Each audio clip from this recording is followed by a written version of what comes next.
Last time on Star Trek Deep Space Nine. And scene. And scene. You know, and I've even caught myself a few times watching going, scene. Yeah.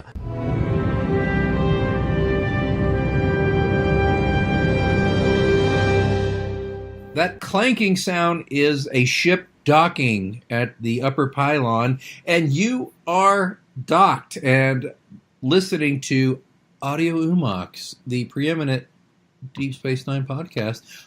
I'm Simon Van Gelder, and this is John Christopher. And you are joining us for episode 21, where we will cover the last episode of season 1 of what we think is the greatest Star Trek podcast. Hell, the greatest Star Trek series. Yeah. Deep Space Nine. And we happen to think we're a pretty darn good podcast, too. So, we do. What's up, John? I'm just thinking about cold weather and and an upcoming visit to the doctor tomorrow. So. Oh.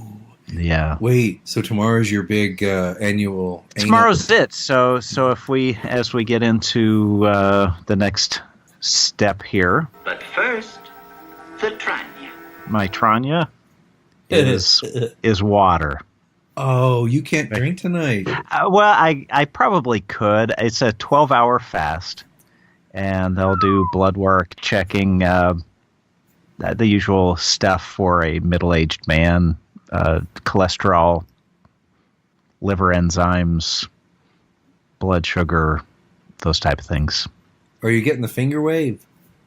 Yes. There will be a digital exploration of my world. I don't know where my dad always called it the old finger wave, but I never understood what that meant. Yeah.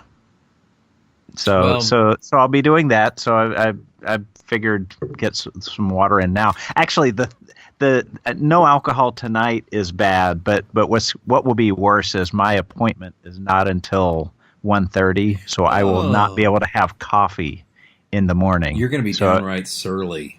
So I may have an excruciating headache. You should, and then I'll be hungry as well. Knowing how caffeine dependent you are, my friend, I know for a fact you will be in a really bad way.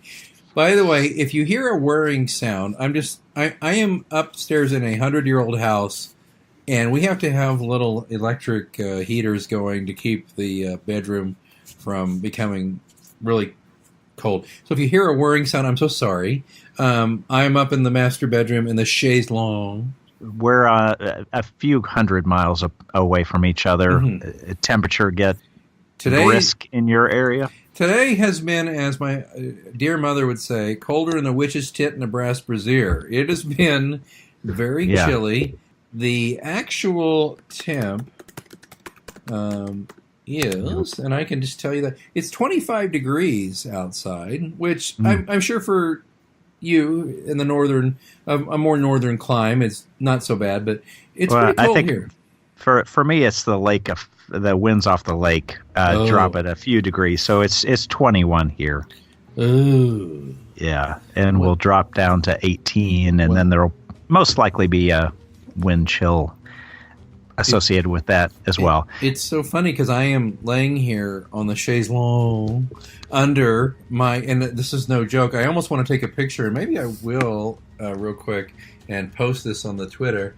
I'm going to do this right now. I am under my classic Star Trek throw blanket. Oh, very nice.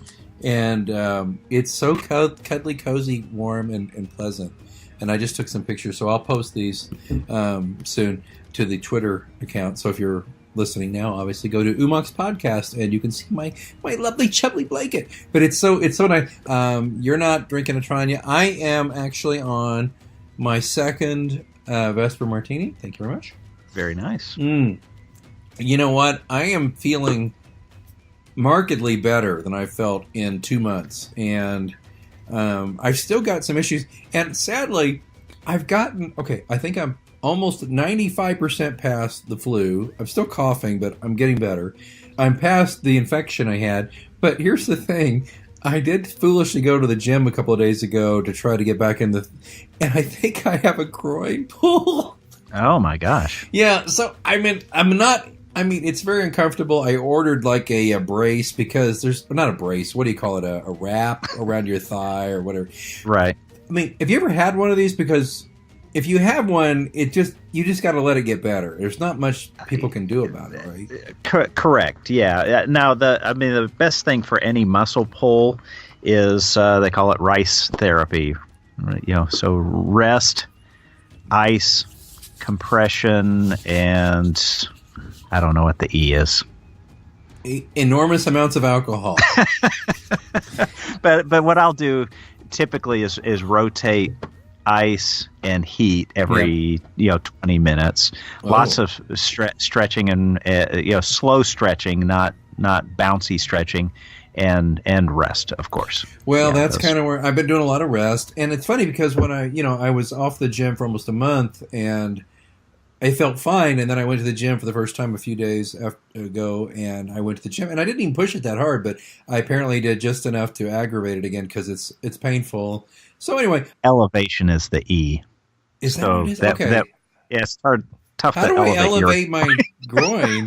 I mean, seriously, that's not even my job. Usually requires a pole dancing maneuver of some sort. Oh my God!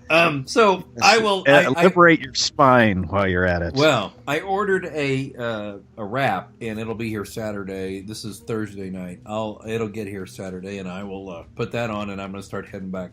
I can't keep laying around. I'm sick of it. It's depressing me. So anyway, I'm proud of us because we are on the verge of completing a whole season of commentary on Deep Space Nine, first season. I have mixed emotions because, and we'll save it for the end of the show, but 20 episodes in, although I'm proud of the work we've done, my friend, I don't think we've set the world on fire as far as podcasting.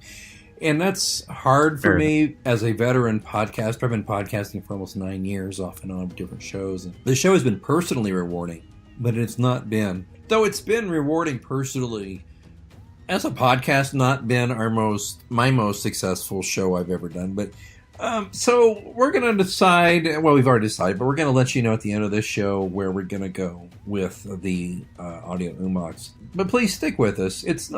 We're not done, and by far, you have not heard the last of us. I swear to you, we're not finished yet. We are going to reveal some circumstances and some ideas, and we're going to take it from there. But first, I think we should leave it all, in the hands of the prophets. Indeed. Is that the name of this episode? Indeed. I'm trying to remember. All right, so that's where we are. But right now, we're going to leave it all in the hands of the prophets. Indeed, we shall.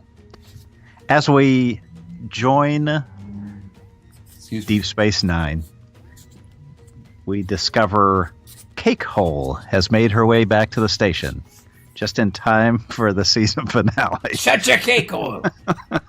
And she's back to teaching now, and the classroom has gotten fairly large. Seemed to be a fairly large mix of residents of the space station, primarily Bajorans, obviously, but also Jake and Nog and the usual suspects. There seems to be a problem. She gets accosted by a Kai. I think, is it Kai Franklin, Kai Robertson, Kai? Oh, no, is it the Kai or is it the Vedic? Vedic. Oh yeah, Vedic Robertson. Vedic Purile. Is that Vedic, who it is? Olstein. Oh, Vedic. It's Vedic Wynn, I believe. Oh, her. Yes. Sorry, I was foreshadowing my analysis of the episode there a bit.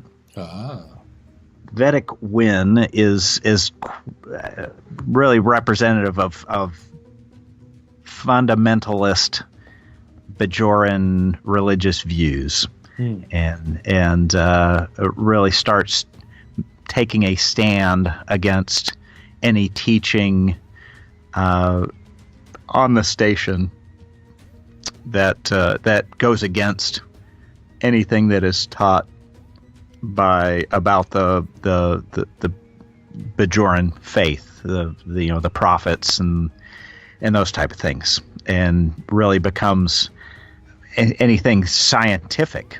And her line in the sand really turns into, okay, if you can't include the religious teachings of Bajor, then you shouldn't teach about science either. And it really becomes this battle of religion versus science that's been going on for hundreds of years, probably thousands of years. Keiko. Shut your Keiko. Keiko decides to stand up against that type of control of her classroom and teaching, and says no, that is the Vedic's role, is to teach the religious portion, and her place is to teach science and teach facts and not have a religious based curriculum. And so with that, this political religious battle starts taking place, and the Vedic encourages all the Bajoran parents to pull their kids out of school. So that's basically what happens. Of all the students, only 5 of them are children of Starfleet or non-Bajoran parents. The rest are being pulled out at the encouragement of this Vedic win. Well, So okay, that's the whole show? no, so that's the beginning part. I was like, I thought Yes. more happened So than that. There's more going on than that. Concurrently, Keiko's husband, Shut your Keiko. Miles O'Brien, Smiley O'Brien. has a young up and coming officer working for him in operations. Actually, Keiko harasses him a little bit about a young woman working with The him. lovely, what's her name? Yeah. Neela, or what is it? Well, whatever. Yes, Neela. Yeah, Neela. She's lovely. Yeah, of course, Miles is going to have nothing of it, but is concerned that maybe there is some attraction there. I can see there's maybe a slight inner discussion about it. She just seems to be on top of her game. She's very proactive. Seems like a sharp individual, and I don't think Kate Cole really suspected anything. I think she was just harassing him. Yeah, I never got the feeling she really cared. Yeah. So we're introduced now to Neela, and she seems to be, just like a type A personality, really on top of her game when it comes to operations. She's like one step ahead of everything that Miles is asking her to do at her level, and so she's introduced. But that's where it stands at this point in the juncture. However, Miles then notices that as he's doing some recalibration of some Star Trek talk stuff, he noticed one of his instruments is missing. And that was very peculiar to him, because no one takes the chief's tools. I mean, that's just then. He's trying to figure out what went on. So there is one officer who's not around that they're thinking may have done it, but it just didn't. Nothing made sense. So they start scanning the station to try and find out where this instrument might be. And it's apparently it gives whoever is the holder of this thing magical powers, the ability to access places that they wouldn't be able to access otherwise. I'm assuming there's some sort of security built in to this device that allows them to make top secret changes to how the station runs, something along those lines. works. I don't really understand the device. The EJ.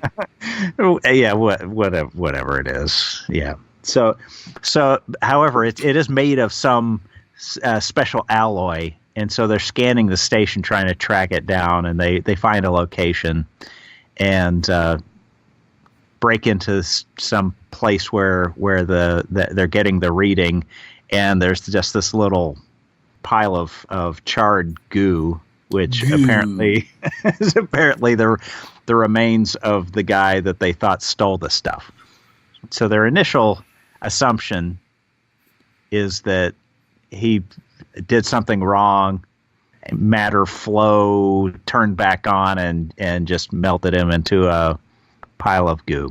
Goo. Unfortunately, that's not the case. As Bashir does his autopsy, discovers that the guy was dead long before the whatever particle beam matter thing zapped him. So someone had murdered him and then used that to try and make it look like it was an accident, a tragic accident, or something, a suicide. Right. However, that also reveals through their exploration that someone was trying to override security systems in order to allow them to steal a runabout, is what they believe. Right. And they promptly lock everything down and re-secure that area. And that's when the truth is revealed about Neela. So she is now secretly talking to the Vedic and reveals that she's part of some secret plot, and now her escape plan has been foiled. And the Vedic tells her, she needs to, that's tragic, but that's the will of the prophets, right? And that she needs to go through with the mission, but it now went from from whatever mission it was to now a suicide mission. Right. Concurrently, there's a Kai on the planet, and Commander Sisko goes down to pay him a visit. A Kai or a Vedic?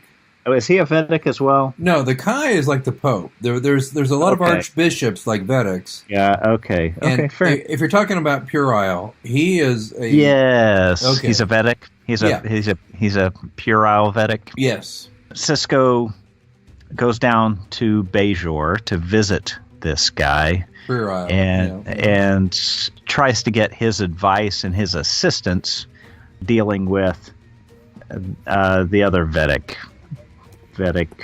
Win. And he offers moral support, but does not suggest that he's going to come visit the ship or do anything to help, but certainly seems to understand the plight that Sisko is in with this fundamentalist, far right leaning evangelical. Am I projecting a little bit? Go ahead. Vedic that's really disrupting the normal operations of the station. However, as we get through to the middle to near the end of the episode, Vedic Puerile decides to come visit the station and address the people there and the need to interact and interface with the Federation, that everyone is kind of on the same team, and that apparently that science isn't scary, that we're in a changing environment, whatever his speech will eventually be. Right. He comes to the station. He's being followed by a large group of people, one of which is Neela, and she has in her hand a briefcase, and she's in the crowd. Quickly go back to ops, and Miles has discovered that whoever stole that security device used it to change the weapons array or weapons reading and warning system on the promenade. And so someone could potentially have a weapon on the promenade and the alarm systems would not go off. Right. And that's when Miles lets Cisco know, and Cisco quickly gets to where the Vedic is and scans the crowd. It then goes into slow-mo mode as Neela opens up the briefcase and grabs a weapon to discharge. It's obviously set on kill and not stun, and Cisco yells no, right, and dives and takes her out, and then they're confronted. Kira, all the Bajorans are confronted with this realization that these Bajoran, or at least one of the Bajoran religious leaders that helped lead through the resistance and was very possibly in line to become the Kai, was capable of an act of terrorism or multiple acts of terrorism in order to gain power. And this was all a ploy to get Vedic Puerile to the station in order to make an attempt on his life. Right. And so that was that was basically it. I mean, there were some explosions I missed. I think it blew up the schoolroom. Yeah, there were. And thankfully, no one injured in that incident. But it was all a ploy based on religion in order to gain additional power. Right. So that pretty much cover it. Yeah, And, I think there was a couple of interesting exchanges between Cisco and Kira about how they're disagree on things, sometimes very vocally, but at the end of the day they're on the same team. I thought that was interesting. But right. That's it. So what's your take on the episode? After Duet, which by the way we put a lot of effort into our analysis and a lot of thought into it. This one was to me almost a letdown.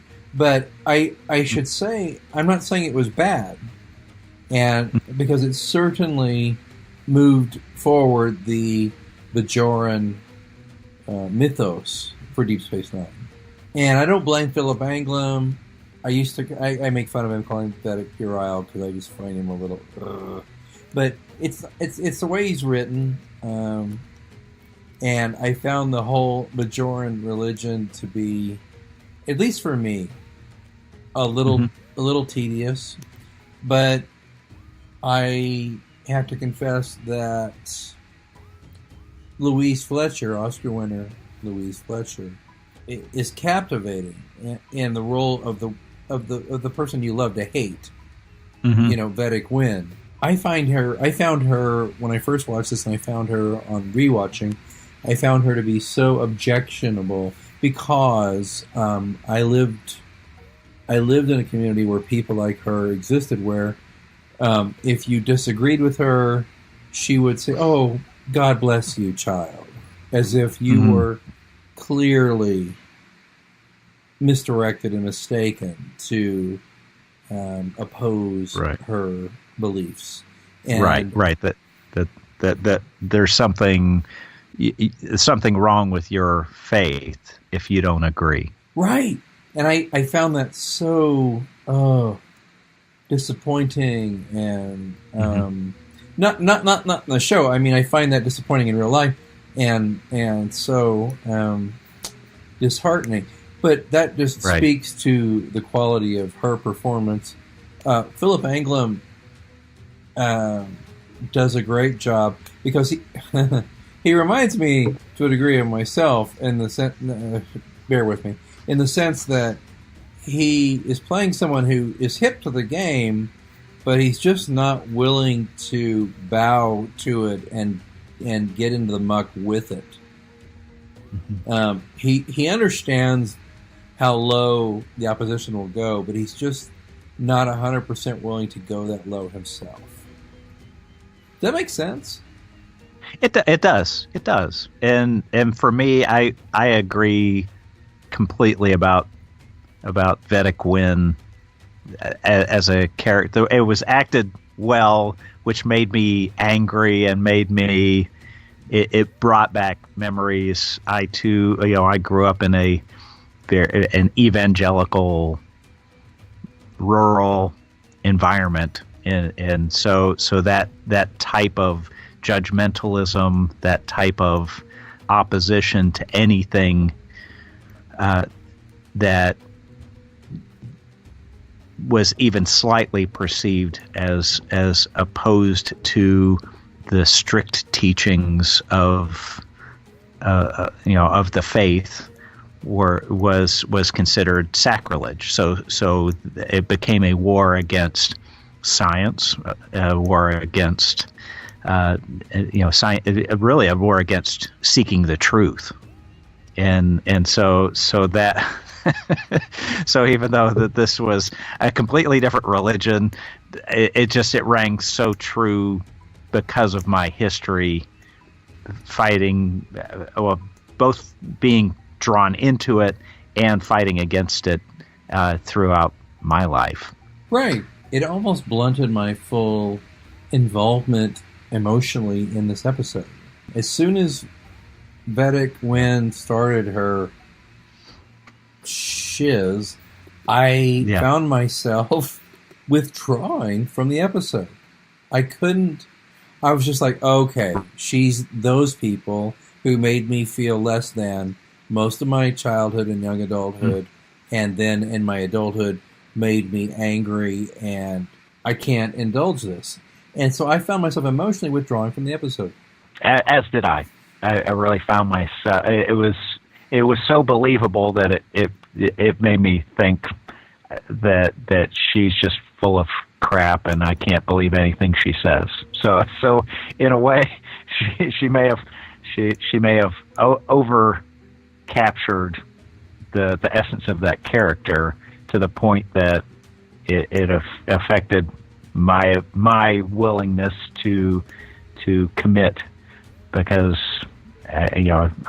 obviously the current situation, the current political environment, the things haven't changed since this was filmed in 1990. If anything, it's gotten worse since 93.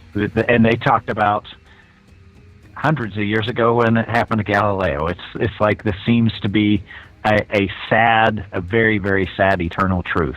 It's disheartening because you think certainly people will get hip to the game, will be wise to people who use religion to gain control or power over people. But no, I mean, we're looking right now in 2017 as we record this, we are looking at people who are so wed to their dogma, so wed to their political beliefs and philosophy, they cannot, well, they will look past a man with so much overwhelming evidence of being a pedophile because losing his vote in the Senate endangers their overall political agenda. It's vile. It's disgusting. It is. It is. Well, and it's to the point that you have that this a religious dogma takes precedence over religious teaching. Yeah, and my karma ran over that dogma. Sorry, couldn't help it. Okay, it's just vile, but we're seeing this here because here's the thing: Vedic Wynn is kind of like a left field Vedic. She's not even like a mainstream Vedic, but she is part of this. So like a Franklin Graham, yeah, or a Pat Robertson, or but somebody who's kind of out of left field. But the people who do believe what she's selling are so vociferous. She's gaining power. That has happened in America. That has happened in other countries. It is happening. It continues to happen. And it's vile and it's disgusting. But it's happening. It is. And I keep falling back on I believe it was Carl Sagan, correct me if I'm wrong, who spoke. I think he was saying, what is the quote about that your ignorance is as valid as my knowledge? Is that? I'm not following, but it sounds like it could be something. So let's scratch that. Let me see if I can find it. That's okay. You know, it's ultimately, John, it's so freaking depressing. All of it is. You think that people would learn, you know?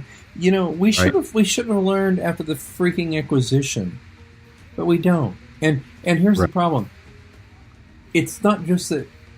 It was Isaac Asimov. Can I get the quote? Please. Anti-intellectualism, nurtured by the false notion that democracy means that my ignorance is just as good as your knowledge. Well, that's like the false equivalency that Fox News established 25 years ago. Correct. Oh, everything's got to be fair and balanced. No, the truth is not fair and balanced. The truth is it's either true or it's not. It's the truth, right.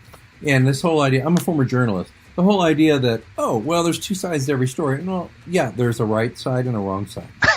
Now, the key to this is the media does not become the arbiter instantly of what is true and what is not. However, the facts are the arbiter of what is true and what is not. And we now live in a country where the facts don't matter. It's, I'm going to appeal to your prejudices, and if I appeal to those correctly, then you'll believe me, and that becomes truth. Well, that is what's dangerous, my friends. I agree. And the facts become fluid. And puerile. And that's where we are. Although I shouldn't pick on Vedic Virile, because actually he's the good guy. He's the good guy. But you can win with Vedic Win and still lose, because she is dangerous. And if you think that we're only going to see her for one episode, well, I'm so sorry. You're going to see a lot more of Louise Fletcher's brilliant interpretation of Vedic Win as the series progresses. Very good. Very good. So that was the cliffhanger. That's the end of season 1. Yeah. And really sets things up for what appears to be a season 2 struggle for power over Bajor, and self-rule was hinted at throughout season 1. Yeah. And then certainly the wormhole is kind of this wild card where anything could come through. Great point. And create an immediate threat to the entire quadrant, let alone Bajor and the greater Bajor metropolitan area and the greater Bajor Chamber of Commerce. I don't know why. So that is season 1. So what did you? I mean, seriously, what did you after Duet, which to me is the sort of force? How did you feel about this episode? To me, it was a letdown. I was expecting perhaps something with more of a cliffhanger. Tune in next season for something remarkable, and it was that made it a bit of a letdown. While I was so drawn in by the dialogue and the emotion of the previous episode, this one just was not drawn into the same level, same degree. So for that reason, I would say it's disappointing. It's not Move Along Home by any stretch, but it was not. But it was not Duet either. Yeah, I felt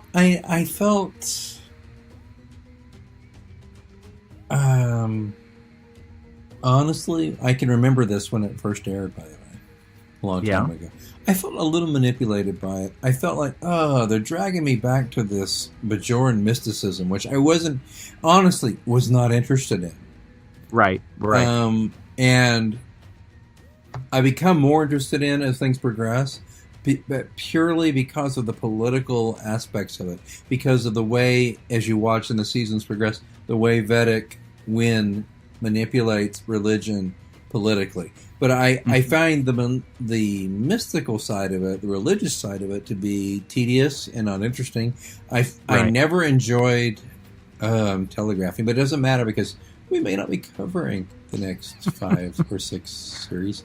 But I never found Vedic Burial that compelling. I found Vedic Wynn compelling only in a visceral skin crawl way.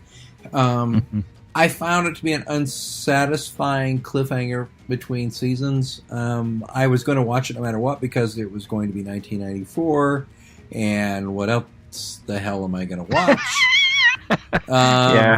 There's nothing. Right? Yeah, you Star Trek and chill back then. Yeah, Star Trek and chill. Well, actually, I had Star Trek and chill in college with TNG. I mean, honestly, I did, and my brother, because you knew me then, I definitely had Star Trek and chill. That's why I brought it up. I appreciate it, but Star Trek and chill, yeah. But now with Discovery, have you watched Discovery, by the way? I have not. God, I'd be curious to hear what you think of that. Now it's so different because it's like you can go find the niche programming you want. You don't have to wait to have it delivered to you. So it's a different ethos. But okay, back to, let's just call it the way it is, the way it was. How many bars? Oh, gosh. 3. How about you? Yeah, that's about right. Solid 3. If you were watching, put yourself back in 93, 94, whatever, would you have continued to watch this series based on this episode? If that were the only episode I had to rate the show on, probably not. Me either. Because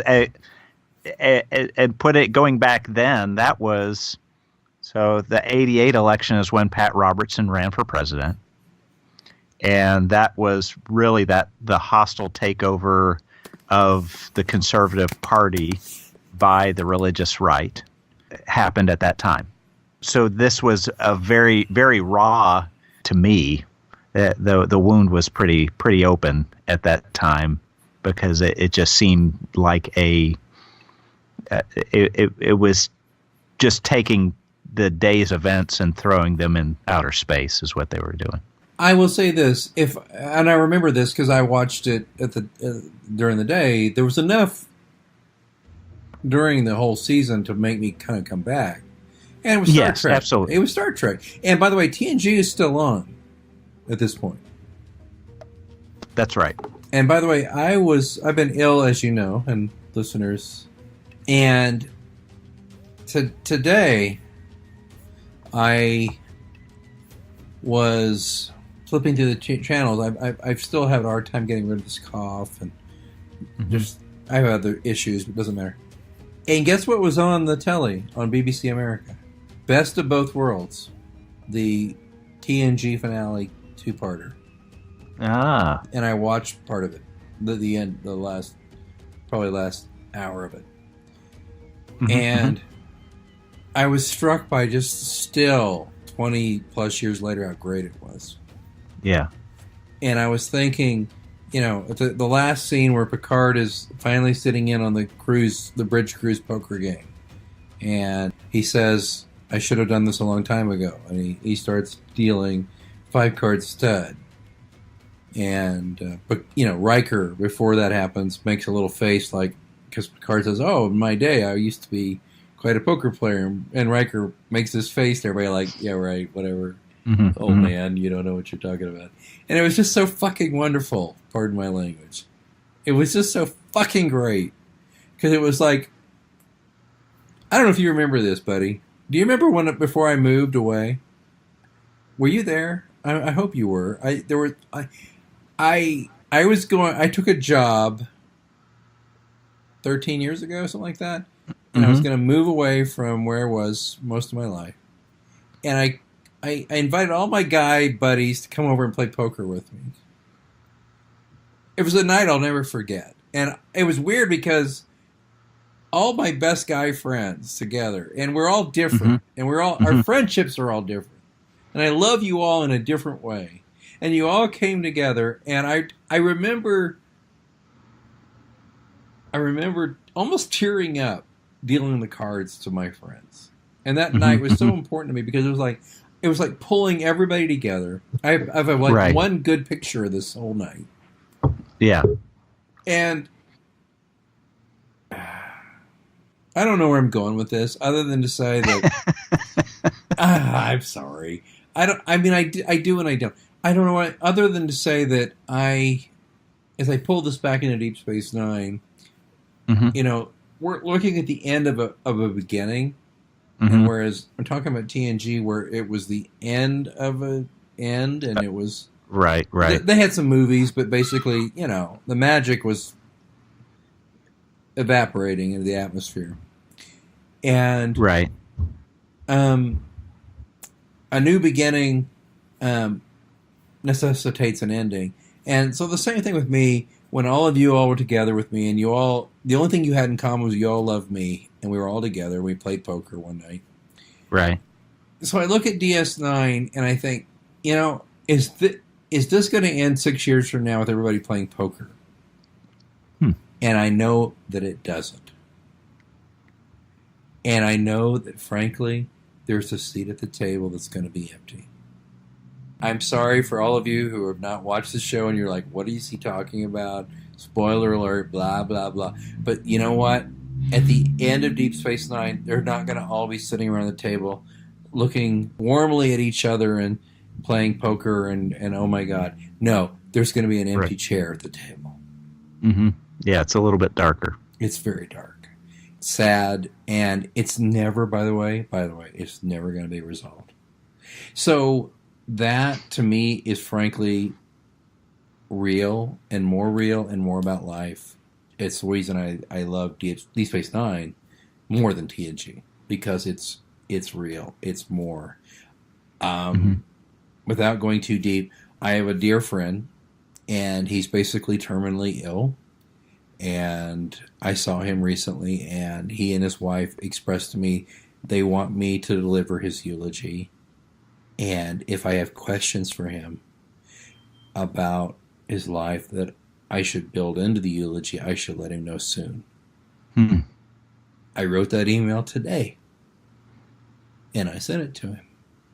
And I'm not sad per se. I'm sad, but I'm not brokenhearted sad, but I'm sad because we only get a certain amount of time.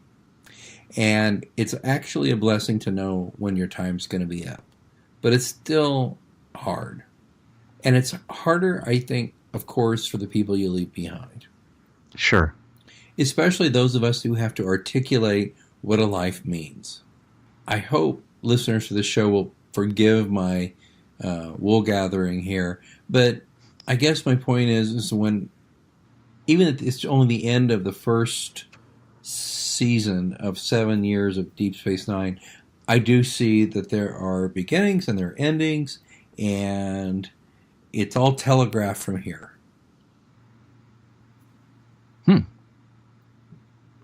Very good. I know it probably makes no sense, and Well, I mean, it makes great. You're the prophet. You see, you see the future of the episodes that I don't. So that's I'll certainly take your word for it from a strictly DS9 perspective. But the universal truth that you speak is a universal truth, and it's good analysis.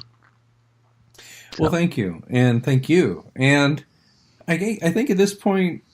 So, how many Latinum did you give this one? 3 bars. So 3 bars each.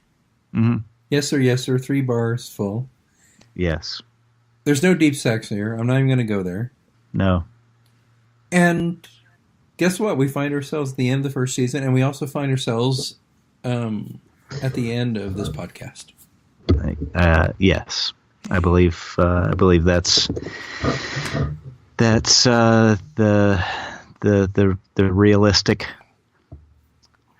conclusion and analysis is that despite the fun that we've had, that something needs to change, and so it's time. It's time. We've had a lot of fun, and I don't truck or trade for a moment our analysis as being any inferior to any other show. But we are clearly outclassed by podcasts that have bigger audiences built and, have found more effective ways of communicating with an audience. But, John, I've been doing podcasting for almost 9 years, and I've had 6 or 7 different shows, including this one. And this one was a labor of love. We picked a niche that we loved, a show that is probably one of the least popular in the Star Trek canon, but we picked it because we had the nerve to say we love this show beyond all others. Here's why. I wish we had the fortitude to continue and do all 7 seasons, but we don't. And here's why: because despite having a couple of incredibly great fans and actually some very good casual fans, there's just not enough to justify continuing. As I've said previously, this show takes at least an hour on both of our parts to prepare, another hour and a half to record, and then it's another hour and a half minimum to produce and edit and add drop-ins and track down stuff. And by the way, it's not as easy as you might think to track down a good MP3 of anything, and a lot of it's finding a good YouTube video and then converting it, hopefully, and working, blah, blah. There's a lot of work that goes into it, and, kudos to people who have the time, in addition to their regular job and their regular family obligations, to do that. But it's become... Audio Umox is about a 4, and plus promoting, by the way, Audio Umox is a 4 to 5 hour a week proposition, and we never ran into it with the idea that, we got to get paid, and we got to get paid a lot. But at the very least, we thought, I always thought, John, well, if we get, 1,000 downloads a week, it's all worth it. Right. Not even close. Just to be honest, we just never got to that level. And it's funny because our audience never found us, or we never found our audience, or right. And I don't blame our audience. Ships passing through the wormhole. Right. And here's the thing. I had a show a few years ago in the Bush administration. It was a political show that featured interviews with authors and political people and actors. I had a guy from the X-Files on. I mean, that show over a 3 or 4 year period did 250,000 downloads. This show, unfortunately, is not even nearly even closely approach that. And that's why I know that it may be a guilty pleasure of a couple of good fans, and thank you. But it's not enough to sustain us, because I can make time and room and give up things in my personal life for this if I feel like people really are interested and care. But unfortunately, no. Now, do I regret a moment of it? Frick no. I mean, my God. John Christopher is one of my best friends that I'll ever have in my whole lifetime. And his joy... The feeling is mutual. Thank you. And my joy at exploring when you unwrap a new episode, and God, you're so insightful, and the things you present and bring to the table about these episodes has been so meaningful to me. And here's the great thing. He and I, by the way, folks, we're going to still talk about this show. I'm going to ask him, I'm going to give him like a reading list. I'm going to say, oh, God, would you please watch this, and please let's get together and get online and talk and chit-chat. Right. And let me hear what you think. That's going to happen. But I just can't commit to another 6, seasons of Deep Space Nine where we commit to bringing you a show that, frankly, not many people are listening to or interacting with. And again, Right. I don't want to make the people who do champion us, who are excited about us, feel bad. Thank you. But, you know, everybody's got to understand there's only so many hours in the day, and we weren't hitting our marks. And it's better to resign and say, you know what, we've got 20 good episodes here. Enjoy them. Right. They'll be up for a little while. We're going to move on to something else. That's where we are. So before I talk about future plans about what John and I are doing, John, I'll just shut up for a minute. Anything you want to add to this? No, not at all. I just echo what you said, which is it was tremendous fun connecting with a very long-standing friendship, and I think that was evident in the episodes and how we interact with each other, that we just have a good time. If we were talking about this, cooking, politics, drinking, regardless, we would enjoy ourselves. So hopefully for the listeners that did download the casts, that hopefully they took some of that joy and laughter. Hopefully, as well, some insight on my part, your depth of knowledge, and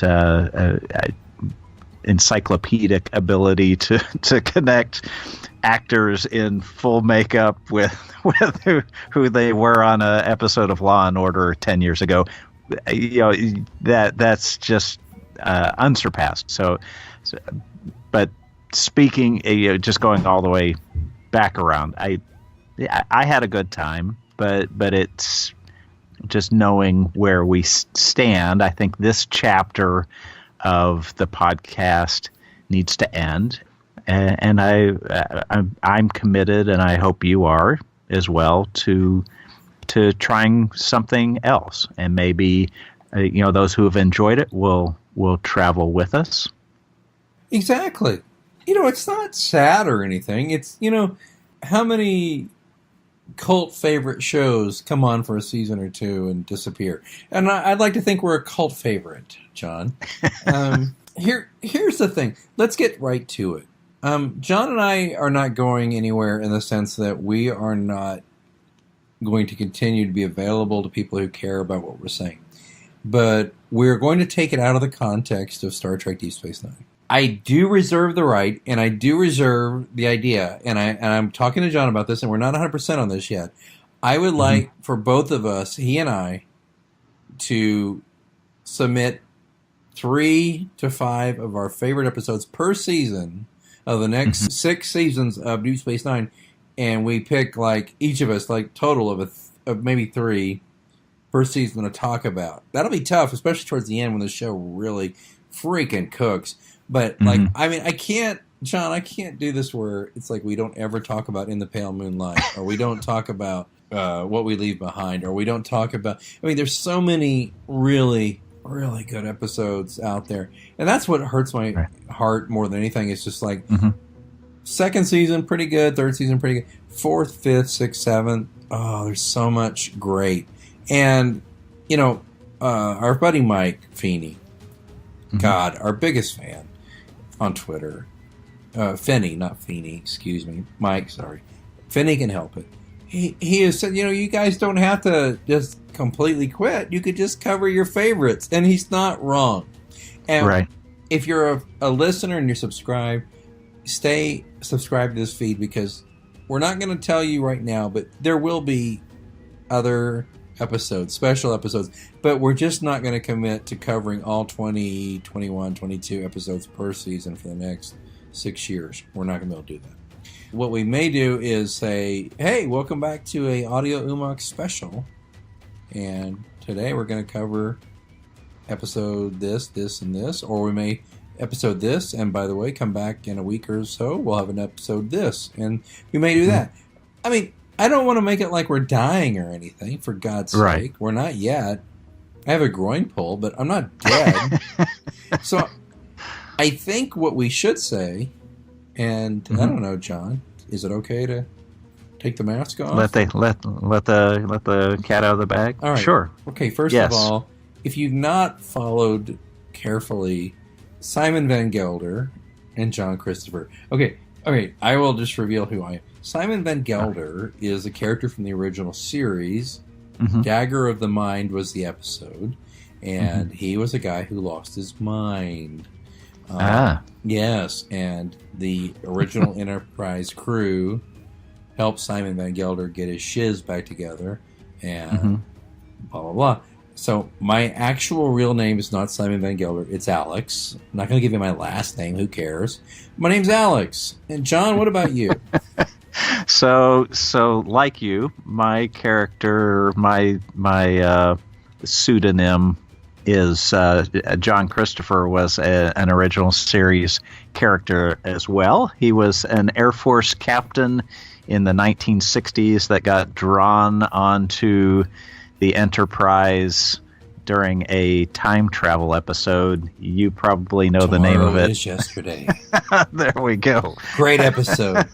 And they determined that he was going to just stay on the ship for forever because his life was so insignificant. And then they did some research and discovered that though his life was fairly insignificant and wouldn't affect the space-time continuum, he did have I believe a grandchild or great-grandchild that helped develop the first warp engine on Earth and something. He went to that. I don't know, a first mission to somewhere important.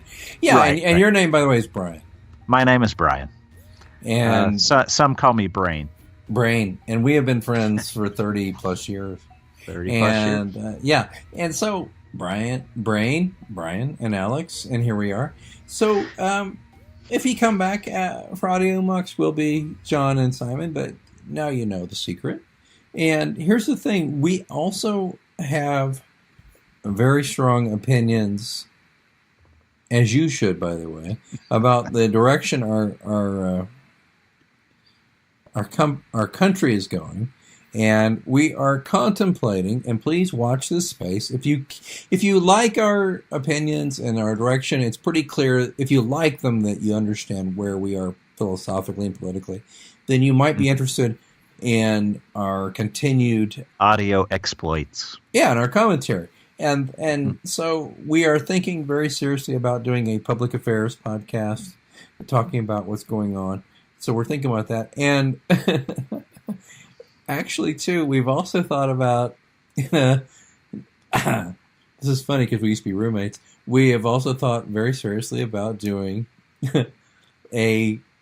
laugh if you will, an Odd Couple podcast based on the original series. The original series with Jack Klugman and Tony Randall. We've thought about covering the episodes of that series, having fun with that a little bit. 30-minute show, so we would have a show that was kind of very quick about the episode's plot, and then we talk a little bit about trivia and about what we thought of it and go from there. That's something we're thinking about doing for 2018. So there may be you may be losing in a way Audio Umox, but you may be, if you're interested, gaining a couple of shows, a public affairs show and a silly show about the Odd Couple, along with periodic special episodes of Audio Umox coming at you. So, frankly, you know what, John? You know what, Brian? I don't think we're people are losing anything. If you like what if you smell what the rock's cooking up here, actually, you're getting more. Right. Yeah, because depending on what direction we go, I mean, we'd be focused more exclusively on our opinion and analysis of the day's events and how it relates to us, our lives, and our relationships, unencumbered by a deep analysis of a fictional program. Yeah.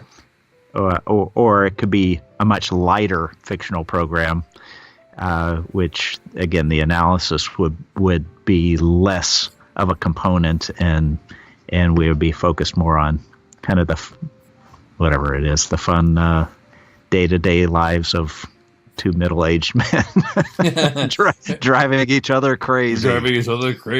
Yeah, and by the way, we're both, as far as we know, each other both happily married, middle-aged men with children. I don't think either one of us are in any danger of being divorced. But we could definitely knock on wood. But we can definitely offer, our take. So that's where we are, and I've had so much fun with this, and Deep Space Nine has always been an acquired taste, and so necessarily a podcast about it would be an acquired taste to the nth degree, and I think it's always wise to put while you're ahead, and that's what we're doing, and that way anything we do from here on out, it's a bonus, and people are happy with it. Exactly. Sounds good, my friend. All right. Well, I guess at this point, please, if you're listening this far, don't assume this is it. You'll never hear from us again. That's not the case. We are recording this the first week of December in 2017. We promise you, one way or another, there'll be a Red Alert episode at the very least before the end of 2017 to let you know what's going to happen next. But for now, remember, we're still on the Twitter at Umox Podcast. If you have a comment or a question, please bring it to us there. It's not too late to put some reviews on iTunes about the show. It's an unfortunate fact of life that often people, they often say, I didn't know what I had until it was gone. And we're by no means assuming that we were so incredible that you're now listening to this and crying in your beer. But we want you to understand that for almost a year, we have really tried to get people's attention and to get some understanding if there was an interest, and we just didn't find it. So if we find between now and the end of 2017 that, oh my God, we underestimated our following, and actually there's more people than we thought, and we start hearing from you, well, we're happy to revisit our decision. But otherwise, absolutely. Otherwise, thank you. Live long and prosper. God bless. Thank you so much. May the prophets be with you. We'll be back in touch with you with our for now, I'm Simon Van Gelder. He's John Christopher. And the docking ring is closed.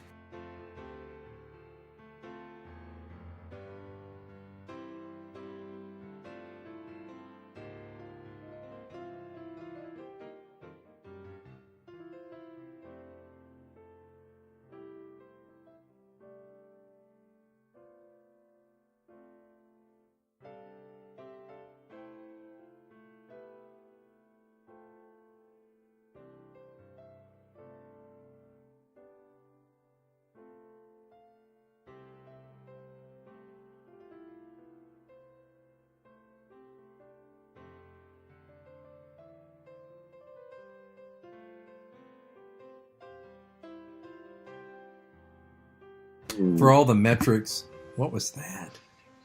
Oh my God, what was that? It was the wormhole. Oh my God. Where's the cat? Did he run off? Yeah, he cleared out earlier. He was like, oh damn. I know when you're doing that. All right, here we go. Put in the stink lines. Oh my God, 3, 2.